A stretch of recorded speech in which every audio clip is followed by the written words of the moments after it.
Welcome to Learning English, a daily 30-minute program from the Voice of America. I'm Jonathan Evans. And I'm Ashley Thompson. This program is aimed at English learners, so we speak a little slower and we use words and phrases especially written for people learning English.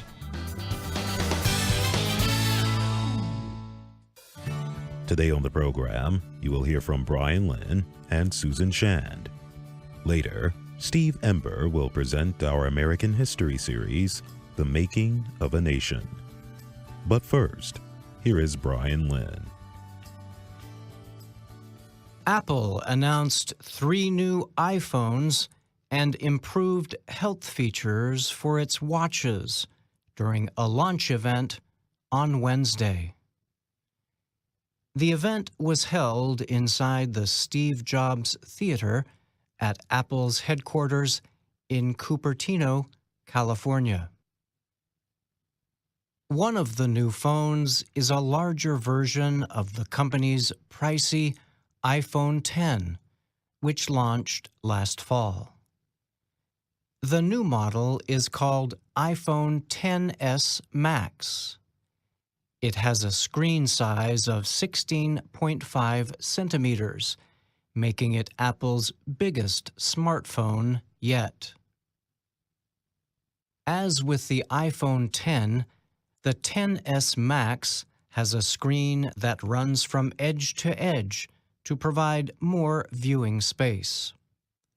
The phone's screen also needs no backlight, so black and other colors are supposed to appear truer than on previous devices.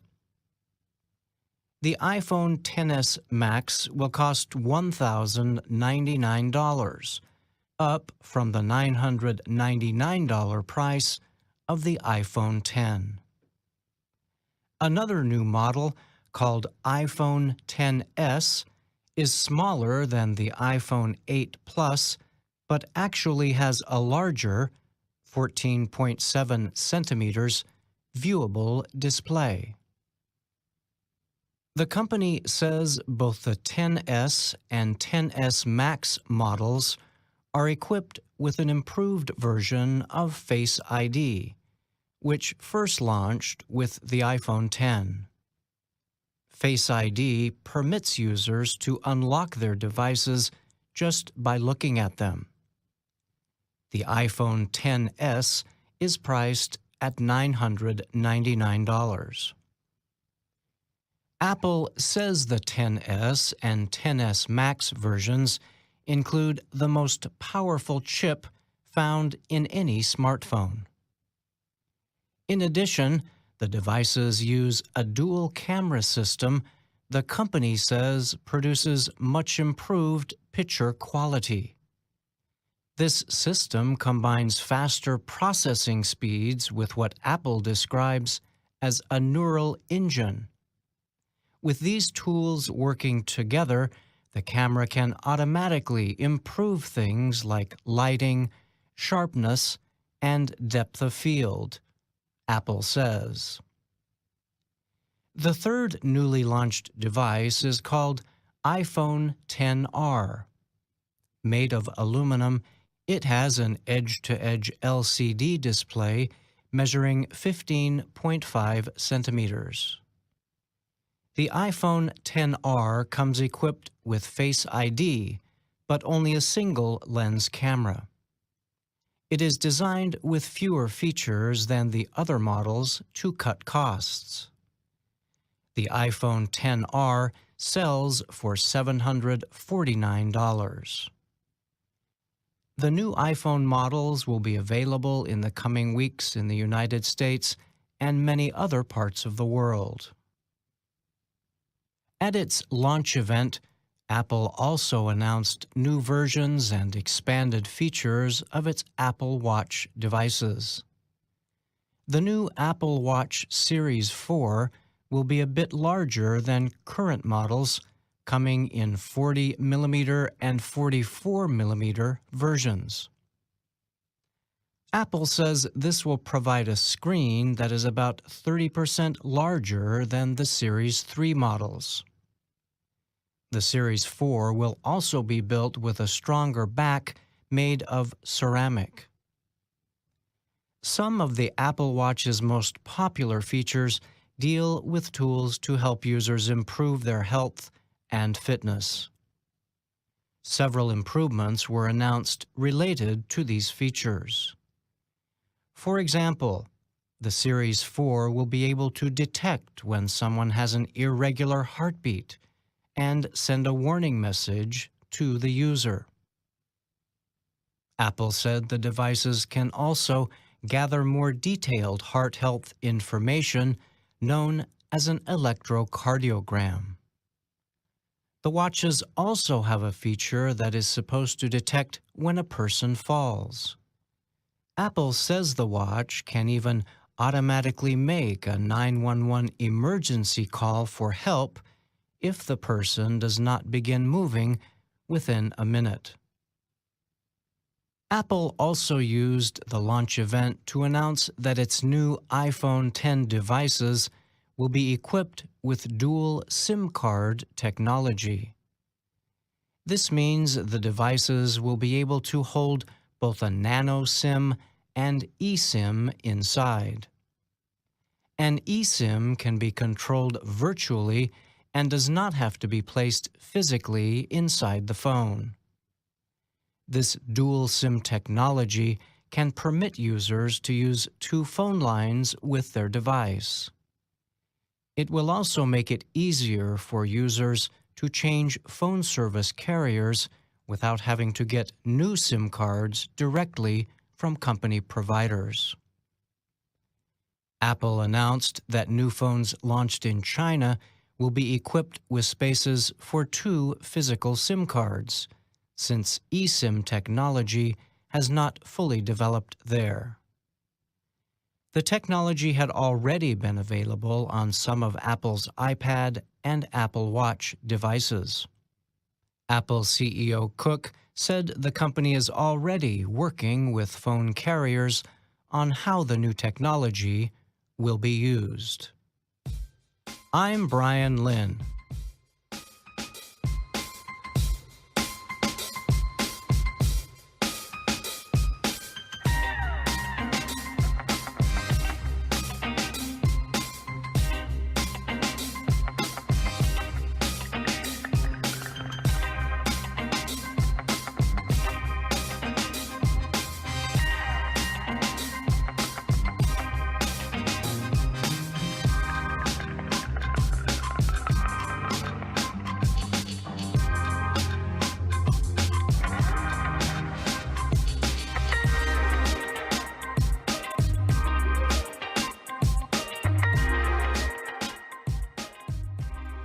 Russia is holding its biggest military exercise since the fall of the Soviet Union. The military exercise is being called Vostok 2018 and includes forces from China and Mongolia. The war games continue in Russia's Far East and eastern Siberia through September 17th. Russia and China have held joint exercises before, but nothing of this size. Before these exercises began, Russian Defense Minister Sergei Shoigu said they would be even larger than war games held in 1981. Those games involved between 100,000 and 150,000 soldiers from the Soviet Union and its allies. Vostok 2018 reportedly will involve 300,000 soldiers, 36,000 military vehicles, 1,000 airplanes, and 80 warships. China has sent only 3,200 soldiers and 900 weapons units but its decision to take part is unprecedented. Some observers believe it is a warning to the United States and Europe. Alexander Gabuev is with the Carnegie Moscow Center. He said it sends a signal to Washington that if the U.S. continues on its current course by pressuring Russia, it will fall even more into the firm embrace of China. Gabuev told the Associated Press that China's presence at the exercises means the two countries no longer see each other as military threats. But other observers disagree. They question both the transparency of Vostok 2018 troop estimates and the political importance of China's presence. Troop numbers for exercises like these are usually what we might call true lies, said Michael Kaufman, a Russia and Eurasia security and defense expert at the Kennan Institute. This means that if a brigade sends one battalion, then they count the whole brigade, he told VOA. Kaufman added that Russian officials usually announce different numbers after the military exercises have ended. In Vostok 2014, officials said they had 100,000 soldiers, but later changed that number to 155,000. Different ways of counting troop numbers make it hard to know how many soldiers are actually a part of the exercises. The United States and other NATO member countries say they are watching the situation. The purpose of the nearly week-long war games is clear. Top NATO officials have called Vostok 2018 an exercise in large-scale conflict. The exercise is really to test Russia's ability to fight in a large worldwide conflict, and one that may involve nuclear weapons, Kaufman told VOA.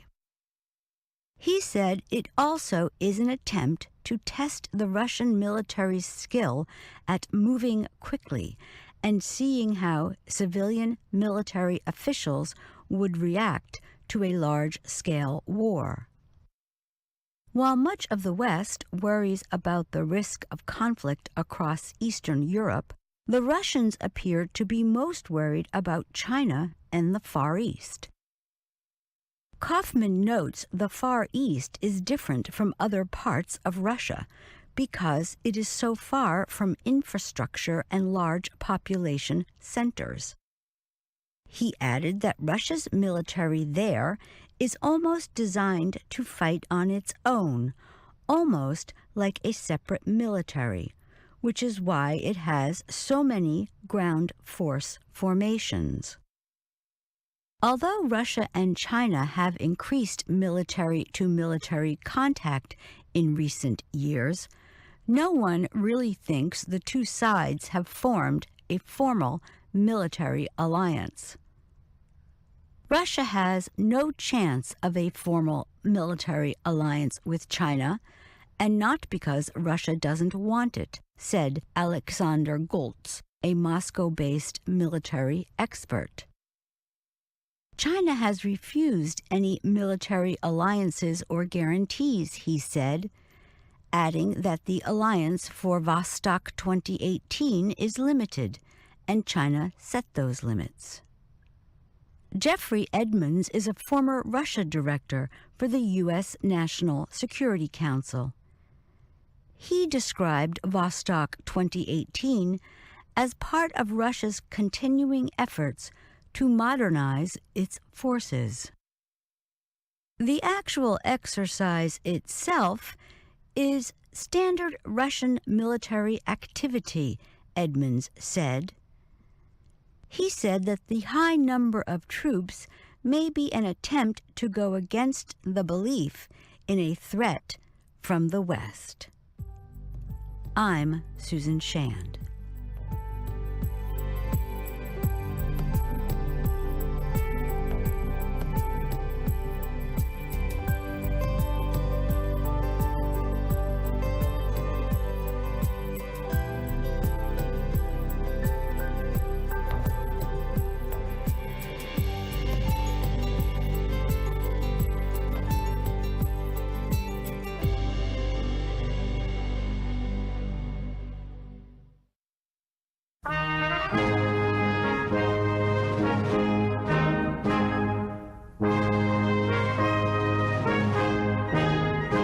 Welcome to The Making of a Nation, American History in VOA Special English. I'm Steve Ember. Freedom is on the march. I speak not only for my candidacy, I speak for a new American century. And America's best days are ahead of us. Given a choice, the American people will stand where this president wants. Every 4 years, American political parties nominate their candidates for president and vice president. In the summer of 2004, Republican Party delegates chose George W. Bush and Dick Cheney for a second 4 years in office. During President Bush's first term, Islamic extremists attacked the United States. Almost 3,000 people died in the September 11, 2001 attacks on the World Trade Center in New York City and the Pentagon across the Potomac from Washington, D.C. President Bush declared a war on terror and led the nation into wars in Afghanistan and Iraq. After the terrorist attacks, President Bush enjoyed record popularity. Public opinion studies showed that almost 90% of the American public approved of the way he was doing his job. But the president's public approval rating decreased over time. One research group found that his average approval rating for 2004 had fallen to just 50%.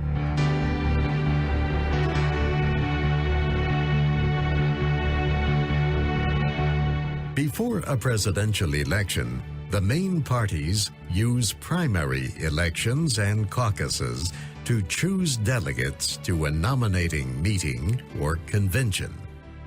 The person winning the most delegates usually gets the party's presidential nomination. In 2003, 10 people were seeking to become the Democratic candidate for president. Among them was John Kerry, a senator from the state of Massachusetts. Another was Howard Dean, a doctor and former governor of Vermont. There was John Edwards, a lawyer and first-term senator from North Carolina.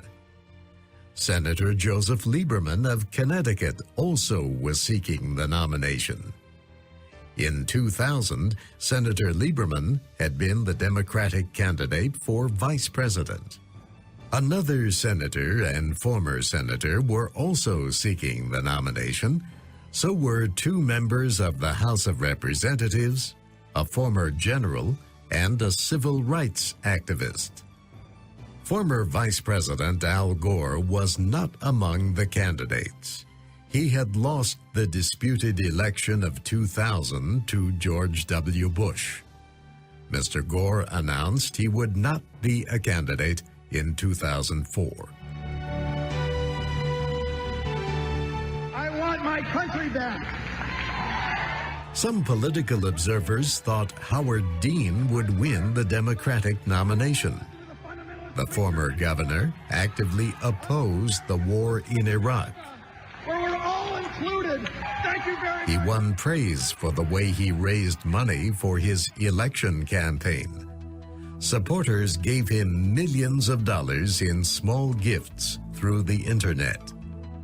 Then came the Iowa caucuses, the first step in the nominating process in January of 2004. John Kerry won with 38% of the state's delegates. John Edwards finished second with 32%. Howard Dean was third with just 18%. Senator Kerry continued to win delegates and gain support in other states. Several candidates, including former Governor Dean, withdrew from the campaign. In early March, Senator Edwards also withdrew. He did so after Senator Kerry won victories in 9 state caucuses and primary elections that were held on the same day. The Massachusetts senator named John Edwards as his choice for vice president. Senator Kerry officially received the Democratic Party nomination for president at the party's convention in Boston. I'm John Kerry, and I'm reporting for duty. We have it in our power to change the world, but only if we're true to our ideals. And that starts by telling the truth to the American people.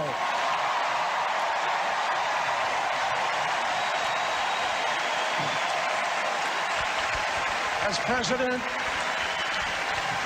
that is my first pledge to you tonight.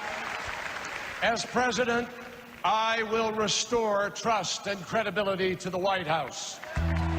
The combination of John Kerry and John Edwards balanced the Democratic ticket in several ways. Senator Kerry was considered a liberal. He came from the Northeast. Senator Edwards was considered more moderate. He came from the South. Kerry was Roman Catholic. Edwards was Protestant. John Kerry was born in Colorado in 1943. Like George W. Bush, he studied and graduated from Yale University. He then joined the United States Navy.